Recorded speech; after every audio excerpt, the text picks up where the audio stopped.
توفیق عطا فرمائے۔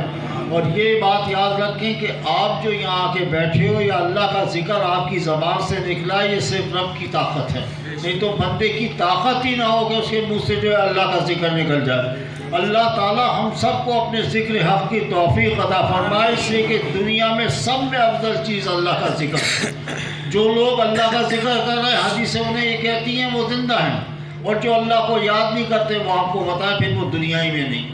تو اللہ سے دعا ہے اللہ تعالیٰ ہم سب کو اپنے ذکر حق کی توفیق عطا فرمائے، اور حضور اکرم صلی اللہ علیہ وسلم کا ارشاد گرامی ہے کہ اس کو اس طرح کیا کرو کہ جس طرح پاگل اور مجنون کرتے ہیں کہ انہیں یہی نہیں پتہ ہوتا کہ میرے برابر بیٹھا کون ہے، کوئی رشتہ دار بیٹھا ہے یا محلے دار بیٹھا ہے، ایسے کرو کہ آپ بے خود ہو جاؤ، اور اس کی آواز جہاں جہاں تک جاتی ہے رب تعالیٰ ماہ تک بلایات کو دور کر دیتا ہے، جو حدیث میں ہے۔ تو اور اس کے بعد ایک بات اور آپ کو بتاتا چلوں کہ ہر جمعرات کو میں کہتا ہوں کہ جو لوگوں نے جانا ہے جا کے ہو آئے، کوئی منع نہیں ہے کسی کو، لیکن جہاں صلاۃ و سلام ہو رہا ہے وہ نہ آپ کا ہے نہ میرا، وہ میرے نبی کا ہے، اس کے لیے جس وقت آواز ہویا کرے برائے مہربانی اندر سے باہر آ جائے کرو۔ بندے جاتے یا انہیں کہتے ہیں تو یوں کر کے دیکھتا، بھائی ایسی بات نہ کر، ہم بڑے غریب آدمی ہیں، تو میرے نبی کی اس بات کو سمجھ، اگر تو کرے گا تو یہاں تو اپنی بیوقوفی میں ہو جائے گا، لیکن قبر میں جا کے جواب کیا دے گا کہ جب وہ خبر دبائے گی کہ تو فلاں وقت گیا تھا اور میرے نبی کے نام پہ باہر نہیں آیا تھا۔ اس لیے کہ جس جگہ درود و سلام ہوتا ہے، جو اللہ کا ولی ہوتا ہے، اس کی روح بھی وہاں موجود ہوتی ہے، اگر وہ اندر رہ جائے تو اس کی ولیت ختم ہو جاتی ہے۔ کتابوں کو اللہ تعالیٰ ہم سب کو پڑھنے اور سمجھنے کی توفیق عطا فرمائے۔ اور اس کے ساتھ ساتھ میں خواتین کو بھی کہتا ہوں کہ جب محفل ہوا کرے تو برائے مہربانی یہ ٹرافیاں مت بانٹا کرے، پوری محفل کو خراب کر دیتی ہے، یہ اچھی بات نہیں ہے۔ مذہب کو سمجھنے کی ہم سب کو اللہ تعالیٰ توفیق عطا فرمائے، چاہے وہ مرد ہو چاہے عورت، وما توفیق الا باللہ۔ حضور اکرم صلی اللہ علیہ وسلم کا ارشاد گرامی ہے کہ جب بھی تین کام کیا کرو۔ حضرت عبدالرحمن بن عوف فرماتے ہیں کہ میں نے جب یہ حدیث سنی تو میں نے اس کا تجربہ کر کے دیکھا، اور واقعی میرے نبی نے حق اور سچ کا۔ حضور اکرم صلی اللہ علیہ وسلم ارشاد فرماتے ہیں کہ صدقہ دیا کرو، یہ دینے سے آپ کے مال میں کمی نہیں آتی، بلکہ اگر آپ اللہ کی بارگاہ کے لیے کی راہ میں 1 روپیہ بھی خرچ کرتے تو اللہ تعالیٰ اس کے 70 گنا آپ کو دیتا ہے، اور یہ ہمارا ایمان ہے۔ آگے یہ نہیں کہ آپ 5000 روپے خرچ کر دو، جی کاجی آئے نہیں، اتنا دو جو تمہاری طاقت ہو۔ روپے کی طاقت ہے روپیہ دو، اور 8 آنے کی طاقت ہے دو، دیتے رہو۔ اور اس کے بعد آپ فرماتے ہیں کہ معذرت کرنے سے عزت میں کمی نہیں آتی۔ اللہ کے لیے تو عاجزی کر، کیا اللہ کے لیے تو عاجزی کر، رب تعالیٰ تجھے وہ مقام عطا فرما دے گا جو تیری سوچ میں بھی نہیں ہے۔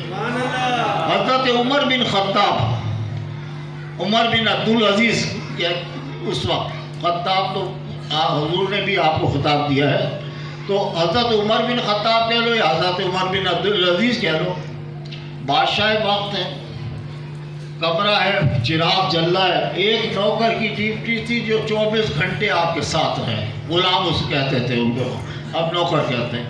تو خیر چراغ جل رہا تھا، مہمان آئے ہوئے تھے، آپ لکھ رہے تھے کچھ، تو ایک دم چراغ بجھ گیا، آپ اٹھنے لگے تو جو مہمان تھا، اس لیے کہ بادشاہ کا غلام بھی تو بادشاہ ہی ہوگا نا وہ بھی، تو کہنے لگے حضرت آپ کیوں اٹھ رہے ہیں، غلام کو اٹھائیے۔ عاجزی اور انکساری کی بات دیکھیں، کہا کہ نہیں بھائی یہ سارا دن تھک کے آپ سویا ہے، میری ہمت نہیں ہے اس کو اٹھانے کی۔ اس کے بعد آپ اٹھے، آپ نے چراغ میں تیل ڈالا، بتی جلائی، بتی جلانے کے بعد اپنی جگہ پہ آپ آ کے بیٹھے تو وہ مہمان کہنے لگا کہ سرکار کیا آپ اپنے کام خود ہی کرتے ہیں؟ کہنے لگے بالکل میں خود کرتا ہوں، اس لیے کہ جب میں بتی چراغ کی صحیح کرنے گیا تھا جب بھی عمر بن عبدالعزیز تھا، اور جب آ کے بیٹھا ہوں تو جب بھی عمر بن عبدالعزیز ہوں۔ یاد رکھیے کہ تکبر غرور انسان کو فنا کر دیتا ہے، چاہے وہ طاقت کا ہو چاہے کسی بھی نشے کا ہو، یہ فانی چیزیں ان کے اوپر اکڑنا نہیں چاہیے۔ حضرت آگے لکھ کے کہہ رہے ہیں کہ حضرت ابو بکر صدیق خلیفہ وقت، اور جب حضور اکرم صلی اللہ علیہ وسلم کے ظاہری وصال کو بھی 3-4 دن ہی گزرے تھے تو دیکھا باہر 3 بچیاں رو رہی ہیں. آپ نے کہا بیٹا رو کیوں رہی ہو؟ کہنے لگے سرکار بات یہ ہے کہ آپ کو پتہ ہے ہم تو یتیم ہیں, ہمارا باپ ہے نہیں, ہمارا ذریعہ معاش بکریوں کے اوپر ہے, اور آپ آ کے ہمیشہ ان کا دودھ دھویا کرتے تھے, تو اب یہ بتائیں آپ تو خلیفہ وقت ہو گئے, دودھ آ کے کون دھوئے گا؟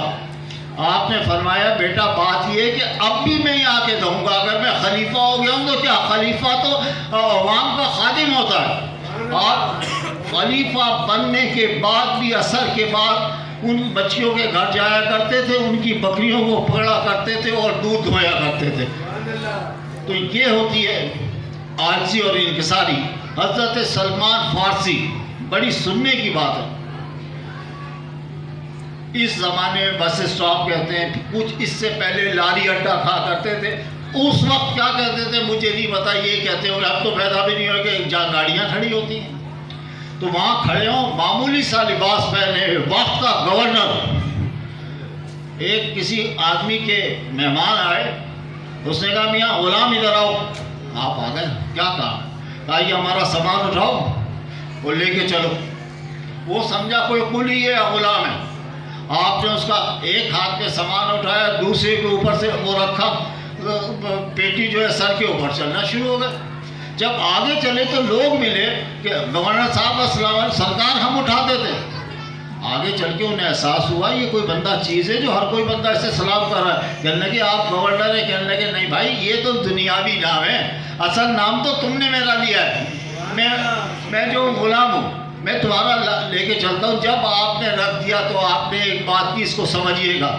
کہنے لگے بات یہ میاں کان کھول کے سن لے کہ جب میں ایک یہودی کا غلام تھا سب میں پہلے, اور جب سے میں مصطفیٰ کا غلام ہو گیا ہوں تو آپ نے پورے صوبے کا امام بنا دیا ہے. اور اس کے بعد آپ نے اس سے یہ نہیں کہا کہ میں کوئی چیز ہوں, آپ نے سلام دعا کی اور واپس ہو گئے. اس کے بعد لکھتے حضرت فخر جہان دہلوی جامع مسجد کے خطیب تھے. تو جامع مسجد جو ہے اس کے اندر جو بھی شخص آپ کے پاس آیا کرتا تھا آپ یوں دیکھا کرتے تھے, کہتے رب کریم یہ بے اولاد سے صاحب اولاد فرماتے. دوسرا آگے کھڑا ہوتا, کہتے یہ بیمار ہے یا رب کریم اس نے حبیب کے صدقے میں اسے صحت اور شفا عطا فرما دے. تو حضور اکرم صلی اللہ علیہ وسلم ارشاد فرماتے ہیں, کیا فرماتے ہیں کہ مومن کی نگاہ سے ڈرو, اس لیے کہ وہ خود اس کی آنکھیں نور کی آنکھوں سے دیکھتی ہیں. تو اللہ سے دعا ہے کہ اللہ تعالی ہم سب کو ان کے نقش قدم پہ چلنے کی توفیق عطا فرمائے. اس کے بعد ہے حضرت یونس علیہ السلام. حضرت یونس علیہ السلام جبریل امین ان کے دوست بن گئے, اللہ کے نبی تھے. ایک دن ملنے آئے تو کہنے لگے جبریل مجھے ایک ایسے شخص سے میری ملاقات کراؤ جو رب تعالیٰ کا سب میں عبادت گزار بندہ ہو. جبریل امین لے گئے انہیں اپنے, اب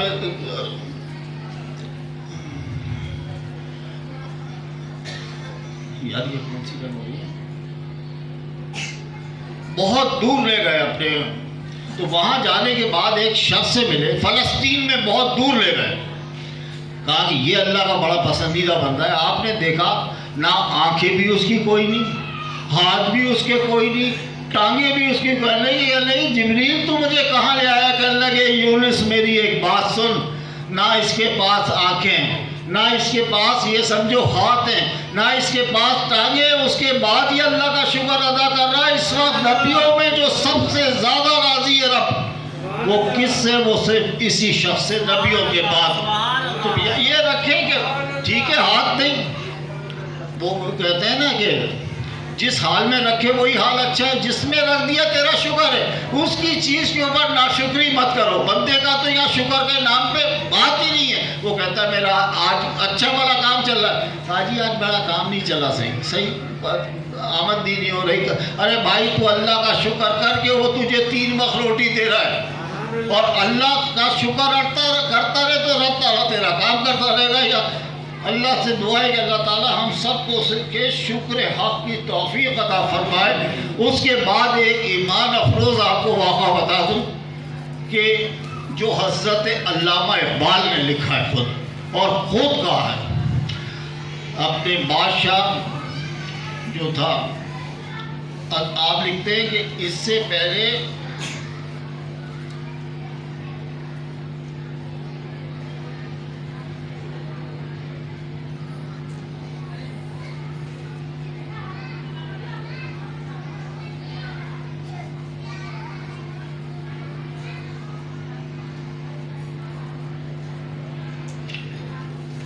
حضرت شاہ محمد ایک بادشاہ تھے، انہوں نے بلایا مستری کو اور کہا کہ بھائی ایسا کرو کہ ایسی مسجد تعمیر کرو، پیسے کی فکر نہیں کرنا، ایسی بناؤ کہ مجھے خوبصورت، کہ مجھے پسند آ جائے. مستری نے پوری اپنی جان لگائی، دن اور رات محنت کی، اور محنت کرنے کے بعد جب بادشاہ سلام، میں قانون کی بات کر رہا ہوں، جو بات میں بتا رہا ہوں وہ قانون شریعت کی، کہ جب آپ دیکھنے گیا بادشاہ تو اس کو مسجد پسند نہیں آئی. جب پسند نہیں آئی تو اس نے کیا کیا، اس کے مستری کا ایک ہاتھ کٹوا دیا. جب ہاتھ کٹوا دیا تو سیدھا وہ مستری عدالت میں پہنچ گیا قاضی کے. قاضی کو کہنے لگے، قاضی صاحب وہ عدالت چلا رہے تھے، کہنے لگے یہ بتاؤ کہ آپ بادشاہ کا کلمہ پڑھتے ہو یا میرے مصطفیٰ کا کلمہ پڑھتے ہو؟ جب اس نے یہ کہا تو قاضی کہتا ہے کہ جب اس نے یہ کہا تو میری کرسی بھی کانپنے لگی، کمرہ بھی ہلنے لگا. کہا فریادی تو کہتا کیا ہے، بات بتا ہے کیا؟ کہنے لگے سرکار بات یہ ہے کہ یہ میرا ہاتھ کاٹ دیا صرف اس کی وجہ سے کہ اسے پسند نہیں آئی. تو آپ کو پتا ہے اس وقت قانون شریعت چلتا تھا اور بہت سخت ہوتے ہیں لوگ، جہاں قانون اس کا ہے وہ بھی سخت ہیں آپ کے سامنے. کہنے لگے بادشاہ کو بلاؤ. اب وہ بادشاہ برابر میں آ کے ہو گیا، کھڑا ہو گیا، اور وہ کانپ رہا اور برابر ایک معمولی مستری کھڑا ہے. کہا بھائی یہ بتا، اپنے قاضی صاحب نے پوچھا تیرا خون لال ہے یا اس کا خون لال ہے، یا اس کا خون سفید ہے یا تیرا خون سفید ہے، کیا تیرے بازوؤں کے اوپر گوشت نہیں؟ بالکل ہے. تو کہا کہ یہ بتا تو نے حرکت کیا کی ہے، اس کا ہاتھ کیوں کاٹا؟ کہنے لگے سرکار خاموشی. کہنے لگے سپاہیوں کے اس کو ابھی لے جاؤ، اس کا بھی ہاتھ کاٹو. سپاہیوں نے پکڑا، اس وقت تو آپ کو پتا سیدھے لے کے چلے گئے. جب وہاں گئے تو معمولی مستری اور بادشاہ ساتھ کھڑے تو بادشاہ نے سر جھکا دیا. کہنے لگے بھائی یہ بتا کہ اب تو نے سر کیوں جھکایا؟ مستری نے کہا، کہنے لگے بات یہ کہ بھائی چھوٹی سی تکلیف میں یہاں برداشت کر لوں گا، وہاں نبی کے سامنے میں یہ بات کر بھی نہیں سکتا، وہاں ان کو شکل کیا دکھاؤں گا، وہاں کی تکلیف کیسے برداشت کروں گا؟ مستری نے اسی وقت اسے سینے سے لگایا اور کہا کہ بادشاہ سلامت، میں نے اسے معاف کیا. اس کے بعد لکھتے کہ حضرت محمود غزنوی، جسے لوگ کہتے ہیں کہ لٹیرا بادشاہ، تو ایسی بات نہیں تھی. میں آپ کو صحیح بات بتا رہا ہوں، کتابیں آپ پڑھیں. تو جب محمود غزنوی، عدالت لگی ہوئی ہے، کیس چل رہا ہے، سب کچھ چل رہا ہے، بعض کتابوں میں لکھا ہے مرد، بعض میں لکھا ہے خاتون. تو میں نے جو پڑھا ہے وہ خاتون کا پڑھا ہے، مرد کا بھی پڑھا ہے، لیکن یہاں مرد کا واقعہ کروں گا، عورت کا نہیں. مرد آیا، ایک شخص آگے کھڑا ہو کر لگے سرکار مجھے آپ سے ذرا سا اکیلے میں کام ہے. اس وقت کا بادشاہ وقت ایک سیکنڈ اٹھ گیا، عارضی اور انکساری کی بات کر رہا ہوں، ایک سیکنڈ اٹھ گیا. آؤ. کہنے لگے سرکار آپ کے خاندان میں سے ایک شخص آتا ہے، شراب کے مٹکے لاتا ہے اور وہ میرے گھر میں آ کے تخت و تاراج کر دیتا ہے، میری 4 بیٹیاں. اچھا. کہنے لگے سپہ سالاروں کہہ دو کہ یہ جب بھی آئے مجھے اطلاع دو. کوئی اسے روکے گا نہیں، کوئی دربار نہیں روکے گا، کوئی سپاہی نہیں روکے گا. خیر صاحب وہ چوتھے دن اس کے پاس آیا. آنے کے بعد بادشاہ سلامت نے تیار کیا ہوا تھا گھوڑا. آیا، کہا کہ سرکار وہ آ گیا گھر میں. بادشاہ نے ریڑھ لگائی، اس کو دوسرے گھوڑے میں سپاہیوں نے بٹھایا، لے کے پہنچ گئے. پہنچنے کے بعد اس کو اتارا. اس کے بعد گھر میں گئے تو آپ نے بتی بجھائی. بتی بجھانے کے بعد وہ جیسے شخص نکلا، اٹھایا، پتہ چلا گھر تک وہ جا کے پڑی. اس کے بعد بتی جلائی تو بابا کہتا ہے کہ یہ بتائیں حضرت آپ اس سے روشنی بھی مار سکتے تھے. اس کے بعد آپ نے رونا شروع کر دیے.